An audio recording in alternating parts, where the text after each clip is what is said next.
নমস্কার বন্ধুরা, আজকের ভিডিও হলো কোণ সম্পর্কে ধারণা বা বেসিক্স অফ অ্যাঙ্গেলস।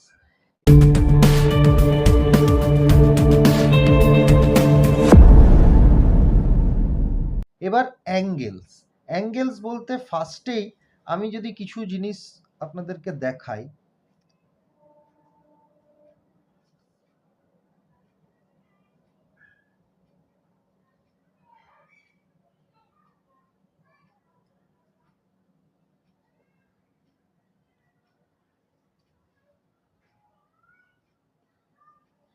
আমরা অ্যাঙ্গেলস বলতে প্রথমেই এইটাকে ভাগ করে নিই।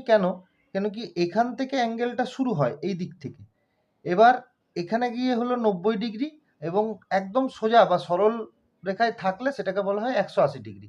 তো ফার্স্টেই আমার যে মানে কোণ যে ভাগ করা হয়, তার ভাগ করার প্রথমেই হলো 0 ডিগ্রি, মানে শূন্য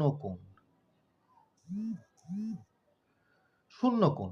এরপরে আসছে 0 ডিগ্রি থেকে 90 ডিগ্রি পর্যন্ত যেসব কোণ থাকে, 0 ডিগ্রি থেকে 90 ডিগ্রি পর্যন্ত যেসব কোণ থাকে, 90 ডিগ্রি বলতে 90 পর্যন্ত নয়, ঠিক 89.9ও যদি হয় বা 89.1 যদি হয়, তাহলেও সেটা হয়ে যাবে সূক্ষ্ম কোণ।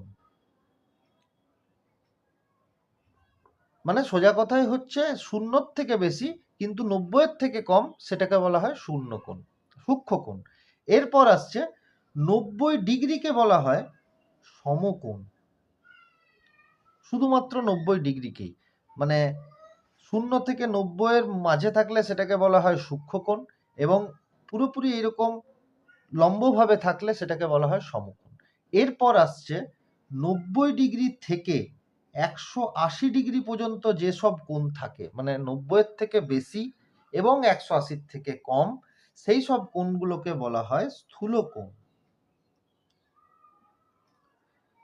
এর পরেও একটা কোণ আছে, যেটা এখান থেকে এই 180 পর থেকে পুরোপুরি ঘুরে 0 অবধি আসছে, মানে 0 নয়, এটা হয়ে যাবে পুরোপুরি 360 ডিগ্রি।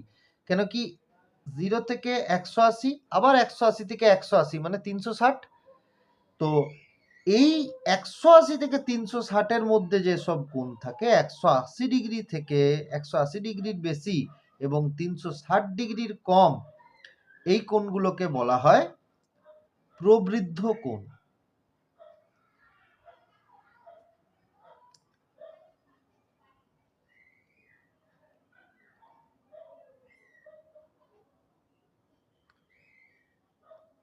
তিনশো 360 ডিগ্রিকে বলা হয় পূর্ণ কোণ।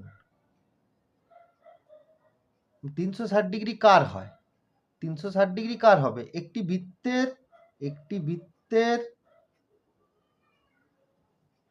যদি কোণ বার করতে বলে, একটি বৃত্তের কোণ হলো 360 ডিগ্রি।